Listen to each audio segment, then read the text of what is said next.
معزز سامعین، السلام علیکم۔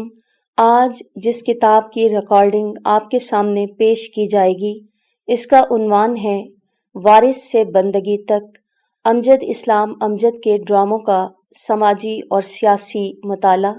اس کی مصنفہ ڈاکٹر شاہدہ رسول ہیں اور یہ کتاب سن 2021 میں بک کارنر سے شائع ہوئی۔ میں ہوں صداقار ڈاکٹر سارا امبر۔ یہ recording national audio library for the blind کی جانب سے پیش کی جا رہی ہے۔ وارث سے بندگی تک کے تیسرے چیپٹر کا آغاز کرتے ہیں۔ امجد اسلام امجد کے جاگیردارانہ تناظر میں تحریر کردہ ڈراموں کا سیاسی اور سماجی مطالعہ۔ ظلم اور جبر کی داستان صدیوں پرانی ہے۔ اس کا آغاز ابتدائے آفرینش ہی سے قابیل اور حابیل نے کر دیا تھا، مگر وہ محدود لڑائی ظلم و جبر کے ان لامحدود امکانات کا پیش خیمہ تھی جن کی پیشین گوئی انسانیت کے عدم سے وجود میں آنے سے قبل فرشتوں نے کی تھی۔ گویا یہ طے شدہ امر ہے کہ ظلم و جبر اس وقت تک موجود رہے گا جب تک انسان باقی ہے۔ مفاد پرستی کے اس سلسلے کو جو ابن آدم سے شروع ہوا، کبھی جاہ پسندی، کبھی سماجی عدم استحکام اور کبھی جاگیردارانہ ظلم سے تعبیر کیا جاتا رہا۔ تاریخ کی ورق گردانی کا یہ مقام نہیں، مگر سر دست یہ صراحت ضروری ہے کہ انسانی ترقی کی رفتار نے جب ادب و فن کو فروغ دیا، اس وقت سے لے کر آج تک سماجی عدم استحکام کے خلاف صدائے احتجاج بلند ہوتی رہی۔ تمام اصناف ادب میں ڈرامہ وہ واحد صنف ادب ہے جس نے اظہار و ابلاغ میں آزاد ہونے کی وجہ سے عوامی امنگوں کی ترجمانی کا فریضہ سر انجام دیا۔ اس حصے میں نئے تنقیدی تناظر کو ملحوظ نظر رکھتے ہوئے امجد اسلام امجد کے ڈراموں میں پاکستان بالخصوص پنجاب کے جاگیرداری نظام کا جائزہ لیا جائے گا۔ ہم نے یہ تجزیہ نئے تنقیدی تناظر میں کرنے کی کوشش اس لیے کی ہے کہ مصنف مذکور کے کم و بیش تمام ڈرامے سن 1980 سے سن 2000 تک کے جاگیرداری ماحول کی عکاسی ہیں، سو یہ ضروری ہے کہ معاصر صورتحال کا تقابل 20ویں صدی کے آخری اشروں سے کیا جائے اور یہ دیکھا جائے کہ ظلم و بربریت اس قلمکار کے جہاد کے نتیجے میں ختم ہوئی ہے یا اس نے اپنا استحکام نئے نام اور نئے عنوان میں تلاش کر لیا ہے۔ پاکستان میں تہذیب و تمدن کا ارتقاء فطری انداز میں نہ ہو سکا۔ اس امر کی کئی وجوہات اور اسباب ہیں جن کا تعلق ملکی اور بین الاقوامی صورتحال سے ہے، تاہم یہ امر یقینی ہے کہ ہر دور میں پاکستانی معاشرے کے تہذیبی اور ثقافتی ارتقاء کے لیے کوششیں ہوتی رہی ہیں۔ ادیب اور دانشور کسی بھی معاشرے کا حساس طبقہ ہوتے ہیں اور اپنے فن پاروں کے ذریعے ایک مثالی معاشرے کے قیام کی کوشش میں سرگرم عمل رہتے ہیں۔ کوئی بھی ادیب یا دانشور اپنے مخصوص آدرشوں سے اغماض نہیں برت سکتا اور نہ ہی یہ حقیقت ادیبوں اور دانشوروں کے سوا کوئی اور سمجھ سکتا ہے کہ کسی بھی معاشرے کی ترقی اور بقا کا انحصار اس کی اپنی تہذیبی جڑوں سے وابستگی کی صورت میں ہی ممکن ہے۔ ادیب معاشرے اور اس کے مستقبل کے درمیان پل کا کام کرتا ہے۔ اس کی آنکھوں میں معاشرے کے اجتماعی خواب صورت پذیر ہوتے ہیں اور اس کا قلم ان کی تعبیریں کشید کرتا ہے۔ تاریخ شاہد ہے کہ برصغیر کے نو آبادی بننے سے پہلے قیام پاکستان تک مسلمانوں کا تشخص پارا پارا ہو گیا تھا، لیکن روایتوں اور قدروں کے انہدام کی یہ صورت برصغیر کے کسی بھی عظیم رہنما کے لیے قابل قبول نہ تھی۔ سو بڑے سے بڑے ادیب اور دانشور نے قائد اعظم محمد علی جناح کی قیادت میں خواب آزادی کی تعبیر میں اپنے اپنے حصے کا کردار ادا کیا، مگر قیام پاکستان کے بعد کا منظرنامہ نوآباد کاروں کے بچھائے ہوئے جال کے نتیجے میں اس قدر بھیانک تھا کہ تمام مخلص رہنما صبح آزادی کی اس تعبیر سے غیر مطمئن نظر آئے۔ واقعہ یہ ہے کہ انگریز نے اپنی وفاداریوں کے صلے میں مخصوص طبقے کو زمینیں جاگیریں عطا کیں تو اس سامراجی قوت کے خاتمے کے بعد قیام پاکستان کا وہ مقصد بالائے طاق رکھ دیا گیا جس کے مطابق اس مملکت خداداد کے وسائل پر ہر خاص و عام کا حق تھا اور جاگیردار طبقہ پاکستان کے تمام وسائل پر قابض ہو گیا۔ جب ہم اس امر کا تجزیہ کرتے ہیں کہ زرعی زمینیں یا جاگیریں حاصل کرنے کے بعد یہی جاگیردار طبقہ پاکستان کے سیاہ و سفید کا مالک کیوں بن بیٹھا، تو اور سیاہ باب کھل جاتا ہے اور ہم اس المناک صورتحال سے دوچار ہوتے ہیں کہ پاکستان ایک ریاست کے طور پر کبھی مستحکم نہیں ہو سکا۔ یہاں وہ سیاسی بصیرت مفقود رہی جو ہندوستان کے سیاستدانوں کا خاص وصف ہے۔ یہی وجہ ہے کہ سیاستدان کبھی فوجی آمریت کی صورت میں اور کبھی ملک کے جاگیردار طبقے کی شکل میں وطن عزیز پر مسلط رہے، ہرچند کہ کچھ سیاستدان یہ دعویٰ لے کر ابھرے کہ وہ جاگیردارانہ نظام کا خاتمہ کریں گے، تاہم یہ جاگیردار بیوروکریسی میں پاکستانی سیاست کا حصہ رہے، اس لیے یہ دعویٰ کبھی حقیقت کا روپ نہ دھار سکا۔ یہ بات اظہر من الشمس ہے کہ مسلم لیگ نے اپنی کاؤنٹر پارٹ کانگریس کے برعکس آزادی کے حصول کے بعد نو آزاد ملک میں جمہوریت کے استحکام کے لیے ستون کا کردار ادا کرنے میں کوئی دلچسپی نہیں دکھائی۔ یہ بات اس حقیقت سے بھی واضح ہوتی ہے کہ در حقیقت مسلم لیگ پاکستان میں شامل علاقوں کے سیاسی منظرنامے میں بہت بعد میں داخل ہوئی تھی۔ حکمرانی کی روایات اور مضبوط اداروں سے محرومی نے مسلم لیگ کو پنجاب جیسے اہم ترین علاقوں میں اپنے وجود کو قائم کرنے کے لیے جاگیردار اشرافیہ کا سہارا لینے پر مجبور کر دیا تھا۔ اس طریقے سے آزادی حاصل کرنے کی قیمت آقائیت اور غلامی پر مبنی سیاسی رشتوں کی مضبوطی کی شکل میں ادا کرنا ناگزیر تھا، اور یہی بعد میں ہونے والے سیاسی و جمہوری عمل میں سرایت کر گیا تھا۔ ایوب خان کے بعد جمہوری استحکام کا خواب ذوالفقار علی بھٹو نے دکھایا، مگر وہ بھی اس بین الاقوامی سازش کو ناکام نہ بنا سکے جس کے نتیجے میں پاکستان آج تک جمہوری اور معاشی سطح پر عدم استحکام کا شکار ہے۔ ذوالفقار علی بھٹو نے پاکستان کو بدلنے کے عزم کا اظہار کیا تھا۔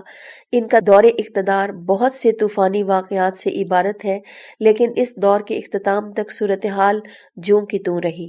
ان دعووں کے باوجود کہ وہ ملک سے جاگیرداری کا خاتمہ کر دیں گے، پنجاب جاگیرداری اور سندھی جاگیرداروں کی ایک بڑی تعداد اقتدار کے ایوانوں میں فروکش رہی۔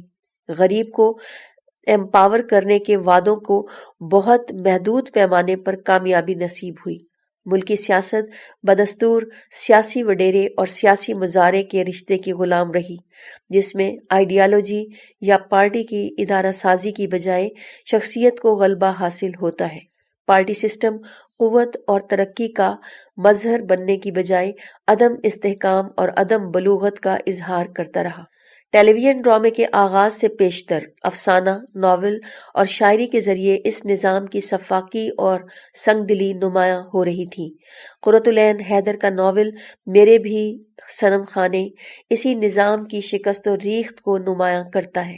فیض احمد فیض جب صبح آزادی سے طلوع ہونے والے اجالے کو تسلیم نہیں کرتے تو وہ صحیح معنوں میں عوامی امنگوں کے ترجمان بن جاتے ہیں، لیکن شاعری، افسانہ اور ناول محدود سطح پر پڑھی جانے والی اصناف ادب ہیں۔ اس کے برعکس جب ٹیلی ویژن معرض وجود میں آیا تو اس نظام کے کھوکھلے پن کو مؤثر انداز میں نمایاں کیا گیا۔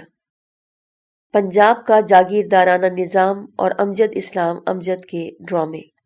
پاکستان ٹیلی ویژن کا آغاز سن 1964 میں لاہور کے ایک چھوٹے سے تجرباتی اسٹیشن سے ہوا، جہاں سے سیاہ و سفید نشریات پیش کی جاتی تھیں۔ بعد ازاں سن 1967 میں کراچی اور راولپنڈی، اسلام آباد سے یہ سلسلہ شروع ہوا اور سن 1974 میں کوئٹہ ٹیلی ویژن اسٹیشن نے نشریات کا آغاز کر دیا۔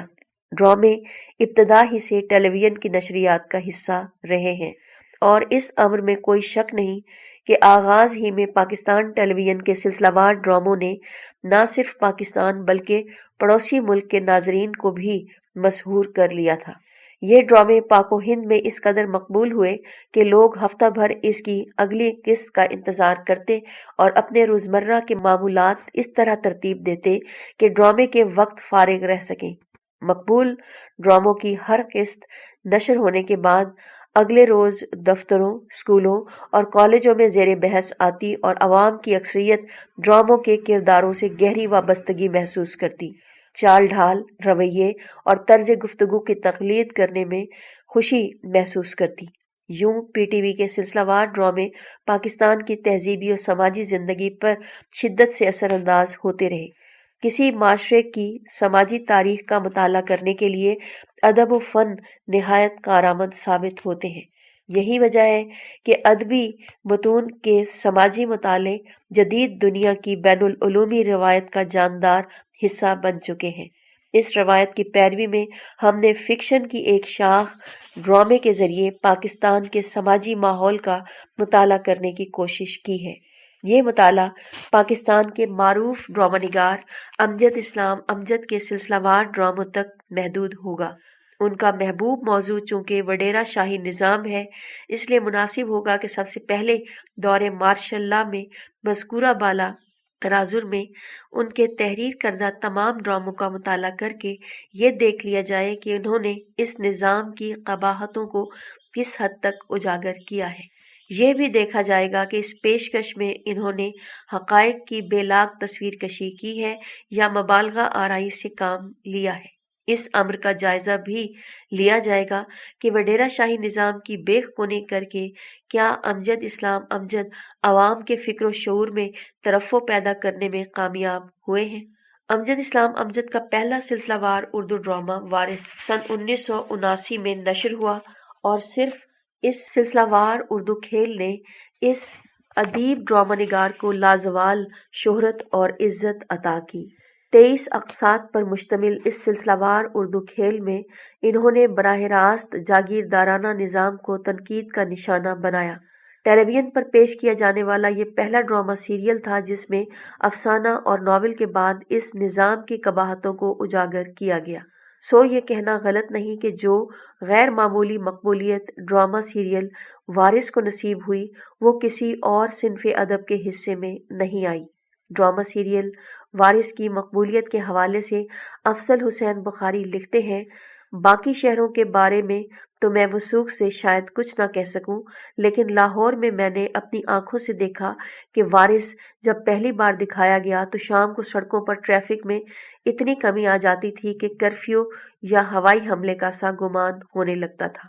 بعض اوقات وارث کے ٹائم پر بھارتی دوردرشن سے فیچر فلم یا مقبول فلمی ڈانس اور گیتوں کا پروگرام چتر بار دکھایا جاتا، لیکن کسی گھر سے گانوں کی آواز یا دیو آنند کے مکالمے سنائی نہ دیتے، اگر سنائی دیتی تو فقط محبوب عالم کی پنجابی نما اردو کی گھن گرج۔ حصول آزادی کے بعد پاکستانی تہذیب و سماج میں جاگیردار طبقے نے ملک کے لامحدود وسائل پر قابض ہو کر نہ صرف عام آدمی کو جینے کے حق سے محروم کیا ہے بلکہ ترقی اور شعور کے ہر عمل میں رکاوٹ ثابت ہوا۔ امجد اسلام امجد نے جاگیرداروں کے اسی استحصالی رویے کو وارث میں پیش کیا ہے اور اس تلخ حقیقت کی ترجمانی کا فریضہ سر انجام دیا کہ ان جاگیرداروں کے باری اور مزارے حصول آزادی کے باوجود اسی غلامانہ دور میں زندگی بسر کرنے پر مجبور ہیں جس نے 150 سال سے جنوبی ایشیا کے مسلمانوں پر فکر و شعور کے دروازے بند کر رکھے تھے۔ اس سلسلہ وار اردو کھیل کے ذریعے جاگیردارانہ نظام کی قباحتوں کو اجاگر کرنے کے ساتھ ساتھ کمزور طبقے کے جذبات و احساسات کی عکاسی کی گئی۔ اس حصے میں ان تمام سماجی مسائل کا جائزہ لیا جائے گا جو ڈرامہ سیریل وارث کے ذریعے امجد اسلام امجد نے اجاگر کیے ہیں۔ اس سیریل کا ایک حصہ سرمایہ دارانہ نظام کا مبصر اور ترجمان ہے۔ اس کا تجزیہ آئندہ صفحات میں کیا جائے گا۔ وڈیرہ شاہی استحصال کو نمایاں کر کے امجد اسلام امجد نے عوامی امنگوں کی ترجمانی کس انداز سے کی، اس پر بحث کرنے سے قبل مناسب معلوم ہوتا ہے کہ اس سیریل کی اس زمانے میں مقبولیت کا جائزہ لیا جائے۔